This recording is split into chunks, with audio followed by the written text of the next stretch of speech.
Presiden Joko Widodo yang akrab disapa Jokowi sampai turun tangan, memberikan perintah membentuk tim khusus untuk mengatasi keresahan yang ditimbulkan oleh TikTok. Tapi bukan TikTok sebagai platform sosial media yang masalahnya. Yang dipermasalahkan di sini adalah aktivitas transaksi atau perdagangan melalui aplikasi yang lahir dari Tiongkok tersebut, yaitu TikTok Shop, dikenal dengan inisial Project S. Dari sini, kita akan berkenalan dengan istilah baru, yaitu social commerce. Sesuatu yang bikin pelaku e-commerce seperti Tokopedia, Shopee, Lazada, Blibli, Bukalapak, dan beberapa lainnya ketar-ketir. Sebegitu menakutkankah TikTok Shop buat para e-commerce company? Apa benar ada pelanggaran yang dilakukan TikTok melalui Project S? Atau jangan-jangan TikTok cerdik memanfaatkan celah kekosongan regulasi sehingga berada di area abu-abu?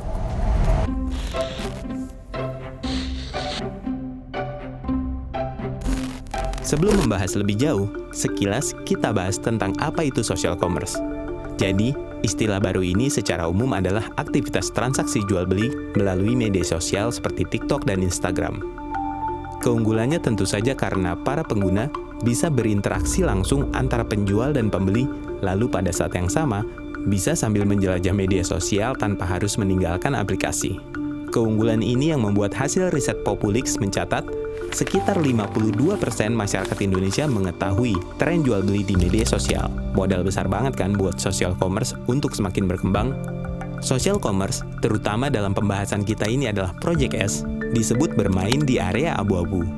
Faktanya memang benar, sebab belum ada regulasi khusus tentang ini. Tapi apakah Project S adalah satu-satunya yang memanfaatkan celah regulasi? Jawabannya tidak. Hampir semua pelaku industri berbasis digital memulai dengan tanpa regulasi. Seperti slogan salah satu perusahaan yang bunyinya, "Mulai aja dulu." Bukan promosi loh ini. Regulasi muncul menyusul setelah banyak masyarakat terlibat dalam penggunaan jasa atau produk berbasis digital. Ya, memang dominannya terjadi begitu. Walaupun ada juga satu kejadian yang seharusnya berdampak luar biasa, tapi belum juga ada regulasi payungnya. Apa itu? Balik meneh ambek Abah Bro. Lah ini ana pegadaian sing menjambur di Kota Malang. Ini memang mengatasi masalah dan bermasalah dan dia kunggaran mumet pikirannya. Nah, secara detail nanti kita bahas di video tersendiri. Tapi singkatnya, ada banyak pihak swasta melakukan praktik gadai lebih masif dan lebih ramai dibandingkan perusahaan pegadaian milik negara. Padahal aturan yang ada, praktik gadai tidak boleh sembarangan. Juru taksirnya harus sekolah khusus. Praktik gadainya harus dilakukan oleh perusahaan milik pemerintah, dan detail lainnya. Sayangnya, aturannya dianggap sudah basi sehingga masuk dalam proses revisi di DPR. Tapi sampai sekarang belum selesai juga revisinya. Akhirnya, para perusahaan gadai swasta itu melenggang, berkembang di area bisnis abu-abu. gadai perlu diawasi. Oke, kita balik ke pembahasan utama. Bicara soal celah regulasi, beginilah memang yang terjadi. Banyak negara, termasuk Indonesia, tergopoh-gopoh mengejar dinamika yang terjadi. Tentu saja dinamika yang hadir karena interupsi digital. Ada banyak model bisnis baru, ada banyak penyesuaian dalam transaksi dan kebiasaan orang dalam kehidupan sehari-hari.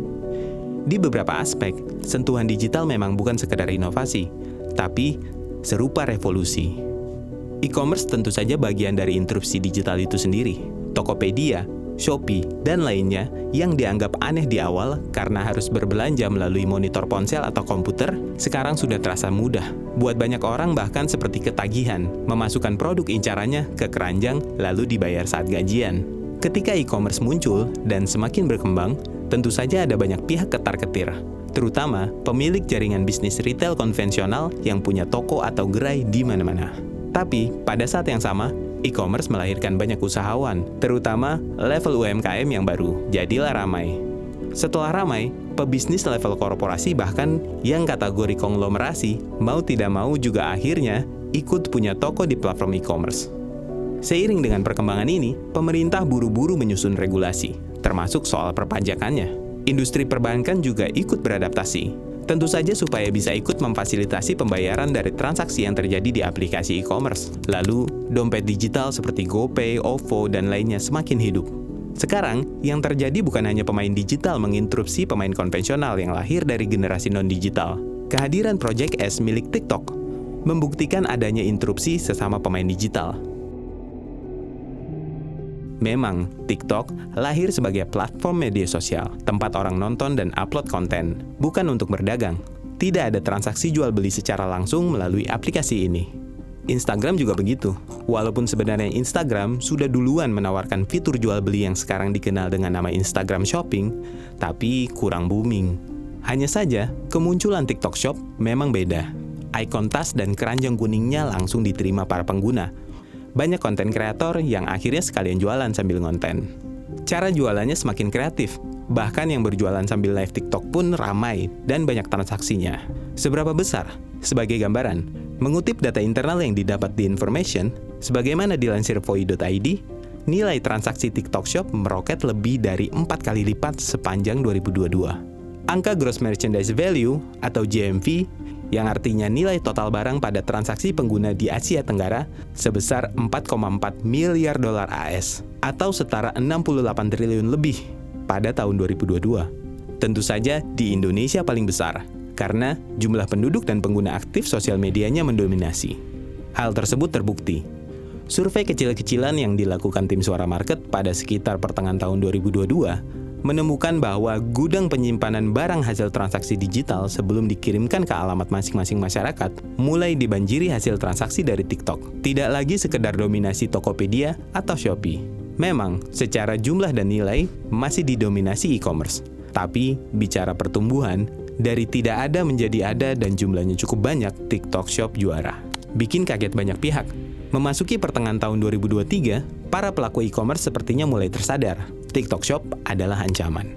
Mulai ramai pemberitaan bahwa social commerce perlu segera diatur, menuntut percepatan revisi Peraturan Menteri Perdagangan Permendag Nomor 50 Tahun 2020 tentang ketentuan perizinan usaha, periklanan, pembinaan, dan pengawasan pelaku usaha dalam perdagangan melalui sistem elektronik.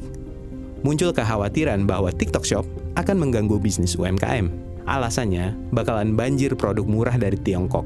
Akibatnya, UMKM lokal yang disebut-sebut sudah eksis di platform e-commerce bakalan semakin susah bersaing. Maka, ekonom Universitas Gadjah Mada, Edi Junarsin, seperti dikutip dari detik.com, mengatakan perlu segera ada revisi Permendag 50 tahun 2022. Salah satu poin revisi penting menurutnya adalah harus ada pengaturan tentang predatory pricing alias perang harga.